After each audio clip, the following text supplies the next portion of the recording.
GeM TV நேயர்களுக்கு அன்பு வணக்கங்களை கூறிக்கொண்டு வழக்கம் போல் விநாயகப் பெருமானை வணங்கி இன்றைய 12 ராசிகளுக்கான பலன்கள். இன்று 25/1/2025 தை மாதம் 12ஆம் தேதி குரோதி வருடம் சனிக்கிழமை. அற்புதமான நாள்.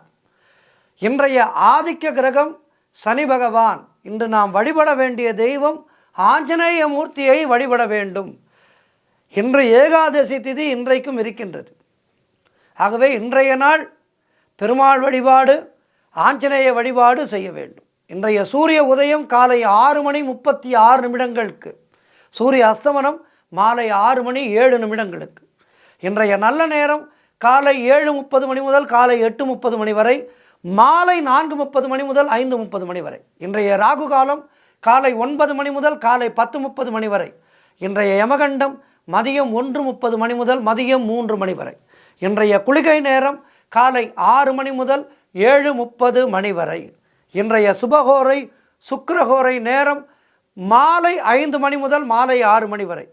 இன்றைய நட்சத்திரம் இன்று காலை 6:29 வரை அனுஷம், அதன் பின்பு கேட்டை நட்சத்திரம். இன்றைய திதி இன்று இரவு 7:34 வரை தேய்பிறை ஏகாதசி, அதன் பின்பு துவாதசி திதி வருகின்றது. இன்றைய சந்திராஷ்டம நட்சத்திரம் பரணி நட்சத்திரத்துக்கு சந்திராஷ்டமம் இருக்கின்றது. கவனமாக இருக்கும். அடுத்து நாம் காண இருப்பது 12 ராசிகளுக்கான பலன்களை. வாருங்கள். மேஷ ராசி அன்பர்களே, இன்று சந்திரன் உங்கள் ராசிக்கு 8ஆம் இடத்திலே இருக்கின்றார். உங்களுடைய ராசி அதிபதி செவ்வாய் ராசிக்கு 3ஆம் இடத்திலே இருக்கின்றார். ஆகவே இன்றைய நாளிலே தேவையில்லாத அலைச்சலும் மன உளைச்சலும் உண்டாகலாம். உடல் ஆரோக்கியத்திலே மிகுந்த எச்சரிக்கையாக இருக்க வேண்டிய நாள். அலுவலகத்திலே வேலை பளு அதிகமாக இருக்கும். கணவன் மனைவிக்குள் கருத்து வேறுபாடுகள் ஏற்படலாம். ஆகவே ஒருவருக்கொருவர் விட்டு கொடுத்து செல்வது நல்லது. செய்தொழிலிலே புதிய முதலீடுகள் எதையும் செய்யக்கூடாது. புதிய முயற்சிகளை செய்யக்கூடாது. பிறருக்கு எதுவும் கடன் கொடுக்காதீர்கள். நீங்களும் கடன் வாங்காதீர்கள். வெளியூர் பிரயாணங்களை தவிர்க்க வேண்டிய நாள் இன்றைய நாள். பணிச்சுமை மிகவும் அதிகமாக இருக்கும் இன்றைய நாளிலே. வீண் வாக்குவாதங்களை தவிர்க்க வேண்டிய நாள். குலதெய்வ வழிபாடு வெற்றியை தரும். புதிய முயற்சிகளை தள்ளி போடுவது நல்லது. எல்லா வகையிலும் இன்றைய நாள் உங்களுக்கு சற்று சிரமமாக இருந்தாலும் நாளையும் கோளையும் நாதன் திருவடி மாற்றும். அந்த நம்பிக்கையோடு நீங்கள் கோவிலுக்கு செல்லுங்கள். கோவிலுக்கு சென்று ஆஞ்சநேய பிரபுவை வணங்குங்கள். ராமநாமத்தை ஜெபியுங்கள். இன்றைய நாளினுடைய கெட்ட பலன்கள் எல்லாம் மாறிவிடும். வாழ்த்துக்கள். ரிஷப ராசி அன்பர்களே, இன்று சந்திரன் உங்கள் ராசிக்கு 7ஆம் இடத்திலே இருக்கின்றார். உங்களுடைய ராசி அதிபதி சுக்கிரன் ராசிக்கு 10ஆம் இடத்திலே இருக்கின்றார். ஆகவே உறவினர்களோடு இருந்து வந்த மன வருத்தங்கள் எல்லாம் தீர்ந்து உறவினர்களோடு நல்லுறவு ஏற்படுகின்ற அற்புதமான நாள். வியாபாரத்திலே நல்ல முன்னேற்றம் உண்டாகும். அலுவலகத்திலே இருந்து வந்த நெருக்கடிகள் குறைந்து அலுவலகத்திலே உங்களுக்கு பதவி உயர்வு ஏற்படுகின்ற சூழ்நிலை ஏற்படும். பழைய பாக்கிகள் வசூலாகும். காரிய வெற்றிகள் உண்டாகும். பூர்வீக சொத்திலே இருந்து வந்த பிரச்சனைகள் எல்லாம் விலகுகின்ற நாள். கடன் பிரச்சனைகள் முற்றிலுமாக தீரும். வீடு வண்டி வாகன மாற்றம் உண்டாகும். நண்பர்கள் மூலம் அனுகூலம் உண்டாகும். திருமணம் சிலருக்கு நிச்சயமாகும். அதாவது திருமண வயதிலே இருப்பவர்களுக்கு திருமணம் நிச்சயமாகும். பொருளாதாரம் திருப்திகரமாக இருக்கும். எல்லா வகையிலும் இன்றைய நாள் ஏற்றமாக மாற்றமாக இருக்கின்றது. இன்றைய நாளிலே ஆஞ்சநேயரை வழிபடுங்கள். பெருமாளை வழிபடுங்கள். வாழ்த்துக்கள்.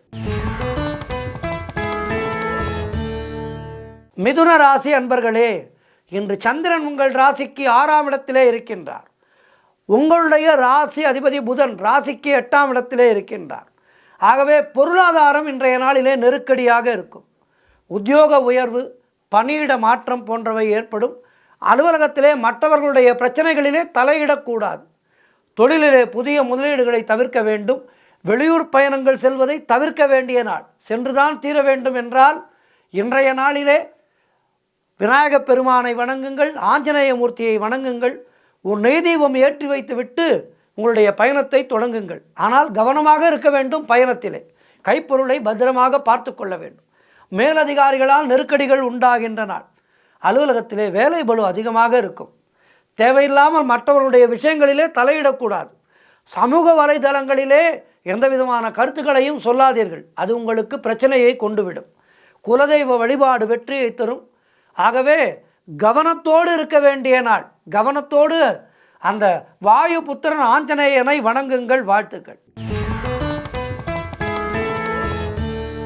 கடகராசி அன்பர்களே, இன்று சந்திரன் உங்கள் ராசிக்கு 5ஆம் இடத்திலே இருக்கின்றார். ஆகவே குழந்தை பாக்கியத்திற்காக காத்திருக்கின்ற தம்பதிகளுக்கு குழந்தை பாக்கியம் உண்டாகின்ற நாள். தொழில் மற்றும் வியாபாரத்திலே நல்ல முன்னேற்றம் உண்டாகும். காரிய தடைகள் விலகி நீங்கள் எடுக்கும் முயற்சிகள் எல்லாம் வெற்றியை தருகின்ற அற்புதமான நாள். மனம் மிகவும் உற்சாகமாக காணப்படக்கூடிய நல்ல நாள். பண வரவு அதிகரிக்கும். பொருளாதாரம் திருப்திகரமாக இருக்கும். தொட்டதெல்லாம் பொன்னாகக்கூடிய அற்புதமான நாள். பிள்ளைகளால் பெருமை ஏற்படும். வாழ்க்கை துணையால் நல்ல மகிழ்ச்சி உண்டாகும். நண்பர்களோடு இருந்து வந்த மன வருத்தங்கள் எல்லாம் தீர்ந்து அவர்களோடு நல்ல ஒரு நட்புணர்வு உண்டாகும். சிலருக்கு வேலையிலே காத்திருந்த இடமாற்றம் அமையும். முன்னோர்களுடைய சொத்திலிருந்து உங்களுக்கு வரவேண்டிய பங்கு கைக்கு வருவதற்கான சூழ்நிலைகள் தெரிகின்றது. செய்யும் செயலிலே பெயரும் புகழும் கிடைக்கும். உடல் ஆரோக்கியம் திருப்திகரமாக இருக்கும். எல்லா வகையிலும் இன்றைய நாள் சிறப்பாக இருக்கின்றது. ஆகவே இன்றைய நாளிலே ஆஞ்சநேய மூர்த்தியை வணங்குங்கள். பெருமாளை வணங்குங்கள். வாழ்த்துக்கள். சிம்ம ராசி அன்பர்களே, இன்று சந்திரன் உங்கள் ராசிக்கு 4ஆம் இடத்திலே இருக்கின்றார். உங்களுடைய ராசி அதிபதி சூரியன் ராசிக்கு 6ஆம் இடத்திலே இருக்கின்றார். ஆகவே உடல் ஆரோக்கியம் திருப்திகரமாக இருக்கும். இன்றைய நாளிலே காரிய அனுகூலம் உண்டாகும். வண்டி வாகன மாற்றம் ஏற்படும். தாய் வழி சொந்தங்களின் உதவிகள் எல்லாம் கிடைக்கின்ற நாள். பொருளாதாரத்திலே நல்ல வளர்ச்சி உண்டாகும். கணவன் மனைவியிடையே நல்ல ஒற்றுமை அதிகரிக்கும். உத்தியோக மாற்றம் சிலருக்கு உண்டாகும். எதிர்பார்த்த பணம் கைக்கு வரும். திருமணம் போன்ற சுபகாரிய பேச்சுவார்த்தைகள் இனிதே முடிகின்ற நாள். கடன் பிரச்சனைகள் தீரும். வீடு கட்ட எதிர்பார்த்திருந்த பெரிய தொகை கைக்கு வரும். புதிய முயற்சிகள் கைகூடும். மனக்குழப்பங்கள் தீருகின்ற நாள். தொழிலிலே நல்ல முன்னேற்றம் உண்டாகும். எல்லா வகையிலும் ஏற்றமும் மாற்றமும் நம்பிக்கையும் தருகின்ற நாளாக இன்றைய நாள் இருக்கின்றது. வாயு புத்திரன் அஞ்சனா அமைந்தன் ஆஞ்சநேயனை வணங்குங்கள். வாழ்த்துக்கள். கன்னி ராசி அன்பர்களே, இன்று சந்திரன் உங்கள் ராசிக்கு 3ஆம் இடத்திலே இருக்கின்றார். உங்களுடைய ராசி அதிபதி புதன் ராசிக்கு 5ஆம் இடத்திலே இருக்கின்றார். ஆகவே இன்று இளைய சகோதரர்கள் மூலம் அனுகூலம் உண்டாகும். நீங்கள் நினைத்தது அனைத்தும் நல்லபடியாக நடக்கக்கூடிய அற்புதமான நாள். பயணங்கள் அதிகமாக மேற்கொள்வீர்கள். வியாபாரத்திலே நல்ல லாபம் உண்டாகும். காரிய தடைகள் விலகி நீங்கள் எடுத்த காரியங்களிலெல்லாம் வெற்றி உண்டாகும். கூட்டுத் தொழிலிலே நல்ல லாபம் ஏற்படும். உறவினர்கள் மூலம் நல்ல ஆதாயம் உண்டாகும். நண்பர்கள் மூலம் நல்ல ஆதாயம் உண்டாகும். உத்தியோக உயர்வு, பதவி உயர்வு, இடமாற்றம் போன்றவை நீங்கள் நினைத்தபடி அமையும். குழந்தைகளால் மகிழ்ச்சி உண்டாகும். சிறப்பாக இருக்கின்றது உடல் ஆரோக்கியம். அலுவலகத்திலே புதிய பொறுப்புகள் மகிழ்ச்சியை தரும். நீங்கள் எதிர்பார்த்த காரியங்கள் எல்லாம் நல்லபடியாக நடக்கக்கூடிய அற்புதமான நாள். இன்றைய நாளிலே ஆஞ்சநேய மூர்த்தியை வணங்குங்கள். பெருமாளை வணங்குங்கள். வாழ்த்துக்கள். துலாம் ராசி அன்பர்களே, இன்று சந்திரன் உங்கள் ராசிக்கு 2ஆம் இடத்திலே இருக்கின்றார். உங்களுடைய ராசி அதிபதி சுக்கிரன் ராசிக்கு 5ஆம் இடத்திலே இருக்கின்றார். ஆகவே சுபகாரியங்கள் கைகூடுகின்ற அற்புதமான நாள். கடன் பிரச்சனைகள் தீரும். பதவி உயர்வோடு வேலை மாற்றம் சிலருக்கு உண்டாகும். பழைய பாக்கிகள் வசூலாகும். உழைப்புக்கு ஏற்ற ஊதியம் கிடைக்கின்றன. புதிய வேலை வாய்ப்புகள் உண்டாகும். வியாபாரத்திலே நல்ல முன்னேற்றம் உண்டாகும். நண்பர்கள் மூலம் நல்ல அனுகூலம் உண்டாகும். குழந்தைகளால் மகிழ்ச்சி உண்டாகும். தொழிலிலே நல்ல லாபம் ஏற்படும். திருமண பேச்சுவார்த்தைகள் சுபமாக முடியும். குடும்ப ஒற்றுமை சந்தோஷத்தை தரும். பொருளாதாரம் சிறப்பாக இருக்கின்றது. குடும்ப ஒற்றுமை சிறப்பாக இருக்கின்றது. உடல் ஆரோக்கியம் நன்றாக இருக்கின்றது. மூன்றுமே சிறப்பாக இருக்கின்றது. கோவிலுக்கு சென்று நன்றி சொல்லுங்கள். இன்றைய நாளிலே ஆஞ்சநேயர் கோவிலுக்கு சென்று ஆஞ்சநேய பகவானுக்கு ஒரு வெற்றிலை மாலை சாற்றி அவருக்கு நன்றி சொல்லிவிட்டு வாருங்கள். வாழ்த்துக்கள்.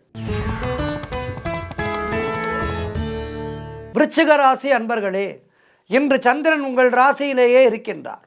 உங்களுடைய ராசி அதிபதி செவ்வாய் ராசிக்கு 8ஆம் இடத்திலே இருக்கின்றார். ஆகவே இன்றைய நாள் உங்களுக்கு ஆன்மீகத்தை நாடும் மனம். கோவில்களுக்கெல்லாம் சென்று வருவீர்கள். பூர்வீக சொத்திலே இருந்து உங்களுக்கு வரவேண்டிய பணம் கைக்கு வருவதற்கான சூழ்நிலைகள் தகைந்துவிட்டது. மனம் இன்றைய நாளிலே மிக சந்தோஷமாக இருக்கும். நீங்கள் செய்கின்ற முயற்சிகள் எல்லாம் வெற்றி கிடைக்கும். கணவன் மனைவிக்குள் இருந்து வந்த பிரச்சனைகள் தீருகின்ற நாள். தொழிலிலே நல்ல முன்னேற்றம் உண்டாகும். குழந்தை பாக்கியம் சிலருக்கு ஏற்படும். வாழ்க்கை துணையால் நல்ல மகிழ்ச்சி உண்டாகும். புதிய வேலை வாய்ப்புகள் ஏற்படும். அவை நல்ல முன்னேற்றத்தை தரும். உடல் ஆரோக்கியத்திலே நல்ல முன்னேற்றம் உண்டாகும். மனக்குழப்பங்கள் தீர்ந்து மனதிலே தெளிவு உண்டாகின்ற நாள். மனது தெளிவாக இருக்கும்போது செய்கின்ற காரியங்களிலே வெற்றி கிடைக்கும். காரியங்களிலே வெற்றி கிடைக்கும் போது பொருளாதாரம் உயரும். ஆகவே அதனால்தான் நம் முன்னோர்கள் மனதை நிலையாக வைத்துக்கொள் என்று சொன்னார்கள். மனம் தெளிவாக இருந்தால் எப்படிப்பட்ட காரியத்தையும் நாம் ஜெயித்து விடலாம். ஆகவே இன்றைய நாளிலே உங்களுக்கு மனம் தெளிவாக இருக்கும். ஆகவே எடுக்கின்ற காரியங்களிலே வெற்றி நிச்சயம். ஆகவே வெற்றிக்கு துணை நிற்கின்ற அந்த ஆஞ்சநேய பகவானை வணங்குங்கள். வாழ்த்துக்கள். தனுசு ராசி அன்பர்களே, இன்று சந்திரன் உங்கள் ராசிக்கு 12ஆம் இடத்திலே இருக்கின்றார். உங்களுடைய ராசி அதிபதி குரு ராசிக்கு 6ஆம் இடத்திலே இருக்கின்றார். ஆகவே திருமணம் போன்ற சுபகாரிய பேச்சுவார்த்தைகள் இன்றைய நாளிலே சற்று தள்ளி போகும். ஒரு 2-3 நாட்கள் கழித்து வைத்துக் கொள்ளுங்கள். வீடு வண்டி சம்பந்தமான விரய செலவுகள் சிலருக்கு ஏற்படலாம். ஆகவே கவனமாக இருங்கள். வாகனத்திலே செல்லும்போது கவனமாக செல்லுங்கள். பணியிலே கூடுதல் கவனம் செலுத்த வேண்டிய நாள். தேவையில்லாத பயத்தை தவிர்க்க வேண்டும். கூட்டு தொழிலிலே மன வருத்தங்கள் உண்டாகலாம். ஆகவே உங்களுடைய கூட்டாளிகளோடு நீங்கள் நிதானத்தை கடைபிடித்து பேசுங்கள். குலதெய்வ வழிபாடு மன அமைதியை தரும். அலுவலகத்திலே வீண் வாதங்களை எல்லாம் தவிர்க்க வேண்டிய நாள். முயற்சிகள் காலதாமதமான வெற்றியை தரும். உடல் ஆரோக்கியத்திலே சற்று எச்சரிக்கையாக இருக்க வேண்டிய நாள். கணவன் மனைவிக்குள் சண்டை சச்சரவுகள் ஏற்பட்டு விலகும். அலுவலகத்திலே பணிச்சுமை அதிகமாக இருக்கும். நண்பர்கள் மூலம் ஆதாயம் உண்டாகின்ற நாள். சிறப்பான நாளாக இருக்கின்றது. ஆஞ்சநேய பகவானை வணங்குங்கள். வாழ்த்துக்கள். மகர ராசி அன்பர்களே, இன்று சந்திரன் உங்கள் ராசிக்கு 11ஆம் இடத்திலே இருக்கின்றார். உங்களுடைய ராசி அதிபதி சனி ராசிக்கு 2ஆம் இடத்திலே இருக்கின்றார். ஆகவே இன்று வீடு வண்டி வாகன யோகம் உண்டாகும். உங்களுடைய காரியங்கள் அனைத்தும் கைகூடுகின்ற அற்புதமான நாள். உத்தியோகத்திலே சம்பள உயர்வு, பதவி உயர்வு, இடமாற்றம் போன்றவை சிலருக்கு ஏற்படும். திருமண பேச்சுவார்த்தைகள் சுபமாக முடியும். நண்பர்கள் மற்றும் உறவினர்களால் நல்ல ஆதாயம் உண்டாகும். தந்தை வழி சொத்து கைக்கு வரும். புதிய முயற்சிகள் வெற்றியை தரும். குழந்தை பாக்கியத்திற்காக காத்திருக்கின்ற தம்பதிகளுக்கு குழந்தை பாக்கியம் உண்டாகின்ற நாள்.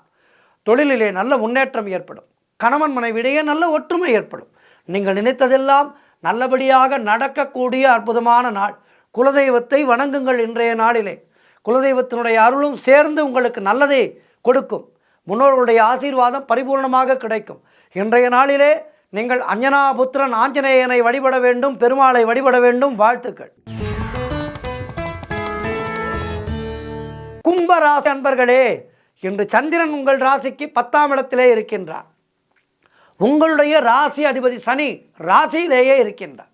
ஆகவே இன்று அரசு சம்பந்தமான ஆதாயம் உண்டாகும். பெயரும் புகழும் கிடைக்கின்ற நாள். மாணவர்கள் சாதனை புரியக்கூடிய அற்புதமான நாள். காரிய தடைகள் விலகும். குழந்தை பாக்கியத்திற்காக காத்திருக்கின்ற தம்பதிகளுக்கு குழந்தை பாக்கியம் உண்டாகும். பொருளாதார வளர்ச்சி உண்டாகும். குடும்ப ஒற்றுமை சந்தோஷத்தை தரும். தொழிலிலே நல்ல முன்னேற்றம் உண்டாகும். உழைப்புக்கு ஏற்ற ஊதியம் கிடைக்கின்ற நாள். கடன் பிரச்சனைகள் முற்றிலுமாக தீரும். வேலை இல்லாதவர்களுக்கு நல்ல வேலை கிடைக்கும். எல்லா வகையிலும் இன்றைய நாள் கும்பராசியினருக்கு அந்த கும்பம் போல் சிறப்பாக இருக்கின்றது வாழ்க்கை. கும்பம் எப்படி அழகாக இருக்கும். அதனை மாக்கோலமிட்டு ஒரு மனையை வைத்து கும்பத்தை வைத்து கும்பத்திலே தேவியை ஆவாகனம் செய்தால் அவ்வளவு அழகாக இருக்கும் பார்ப்பதற்கு. அந்த கும்பம் போல் உங்களுடைய வாழ்க்கையும் சிறப்பாக இருக்கின்றது. இன்றைய நாளிலே ஆஞ்சநேய பெருமானுக்கு நன்றி சொல்லி அவரை கோவிலிலே சென்று தரிசனம் செய்யுங்கள். பெருமாளை வழிபடுங்கள். வாழ்த்துக்கள். மீனராசி அன்பர்களே, இன்று சந்திரன் உங்கள் ராசிக்கு 9ஆம் இடத்திலே இருக்கின்றார். உங்களுடைய ராசி அதிபதி குரு ராசிக்கு 3ஆம் இடத்தில் இருக்கின்றார். ஆகவே இன்று புதிய தொழில் முயற்சிகள் வெற்றியை தரும். இந்த பிஸ்னஸ் வேண்டாம், இன்னொரு பிஸ்னஸ் ஆரம்பிப்போம் என்று புதிய தொழிலே முயற்சிகளை செய்தீர்களானால் இன்றைய நாளிலே வெற்றி நிச்சயம். அதேபோல் தந்தை வழியிலே நல்ல அனுகூலம் உண்டாகின்றன. நீண்ட நாட்களாக தாமதமான காரியம் ஒன்று இன்று நல்லபடியாக நடந்து முடியும். உங்களுக்கு சாதகமாக கடன் தொல்லைகள் விலகும். புதிய வேலை வாய்ப்புகள் ஏற்படும். வியாபாரத்திலே நல்ல வளர்ச்சி உண்டாகும். பதவி உயர்வு, வேலை மாற்றம் சிலருக்கு உறுதி. பொருள் வரவு தனலாபம் அதிகரிக்கின்ற நாள். திடீர் அதிர்ஷ்டம் சிலருக்கு தேடி வரும். தனவரவு அதிக அளவிலே உண்டாகின்ற நாள். கணவன் மனைவியிடையே நல்ல ஒற்றுமை உண்டாகும். சுபகாரியங்கள் கைகூடி வரக்கூடிய அற்புதமான நாள். கூட்டுத் தொழிலிலே நல்ல லாபங்கள் ஏற்படும். ஆக எல்லா வகையிலும் இன்றைய நாள் மிக சிறப்பாக இருக்கின்றது. அந்த வாயு குமாரனை வணங்குங்கள், பெருமாளை வணங்குங்கள். 12 ராசியினரும் இன்றைய நாளிலே பெருமாள் வழிபாடு செய்யுங்கள், ஆஞ்சநேய மூர்த்தியை வணங்குங்கள். வாழ்த்துக்கள். இன்றைய ஆன்மீக தகவல். எல்லாருக்குமே ஒரு சந்தேகம் இருந்து கொண்டே இருக்கின்றது. இது கோவிலுக்கு போகிறவங்களாகட்டும், வீட்டிலையே பூஜை பண்ணுறவங்களாகட்டும், வீட்டில் பூஜை பண்ணுறதுக்கும் சரி, கோவிலில் பூஜை பண்ணுறதுக்கும் சரி, இந்த ஒரு சந்தேகம் இருந்து கொண்டே இருக்கின்றது. என்னென்னா, தீபம் ஏற்றோம், தீபம் காட்டுகின்றோம் சுவாமிக்கு, அதே மாதிரி கற்பூரம் ஏற்றுகின்றோம். இந்த ரெண்டத்துக்கும் என்ன வித்தியாசம்? நிறைய கோவில்களிலே கற்பூரம் ஏற்றாமல் வெறும் தீபத்தை மட்டுமே காட்டுவார்கள், பார்த்திருப்பீர்களா? நெய் தீபம் இருந்து கொண்டே இருக்கும் சிவாச்சாரியாரிடம். ஒரு போகும்போதும் அர்ச்சனை செய்துவிட்டு நெய் தீபத்தை காட்டுவார். தீபத்தை காட்டி நிறைய கோவில்களிலே கற்பூரம் ஏற்றுவதில்லை. இதற்கு என்ன வித்தியாசம்? இந்த இரண்டுக்கும் என்ன வித்தியாசம்? இதைத்தான் இன்றைக்கி ஆன்மீக தகவலை நாம் பார்க்க போகிறோம். பொதுவாக சுவாமிக்கு செய்யப்படுகின்ற பூஜைகளில் 16 விதம், 32 விதம், 64 விதம் என்பதாக வேறுபாடுகள் உண்டு. 16, 32, 64.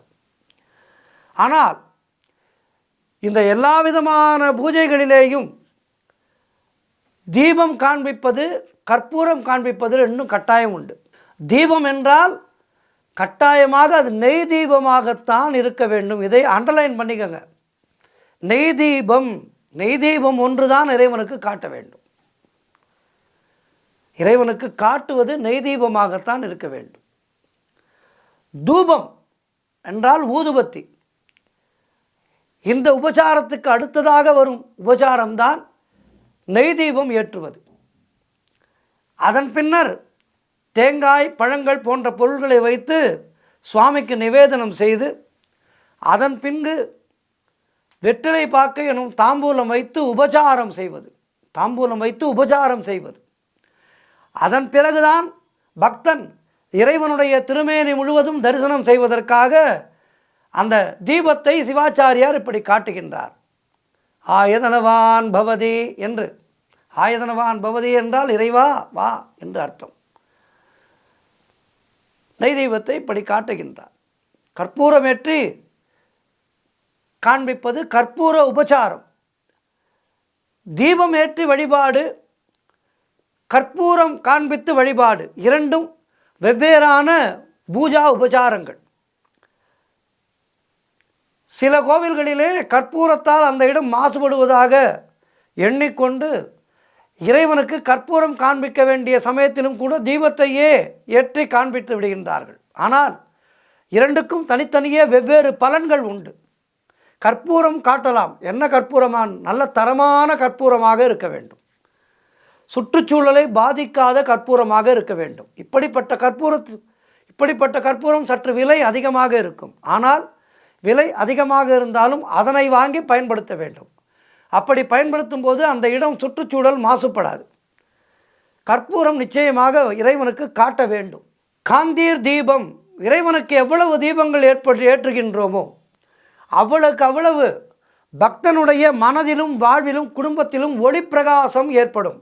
நீங்கள் கேரளத்தை சுற்றி சென்று பாருங்கள். கேரளத்திலே எல்லா கோவில்களிலேயும் இறைவனுடைய சுற்றுச்சுவர்களிலே தீபங்கள் பதிக்கப்பட்டிருக்கும்.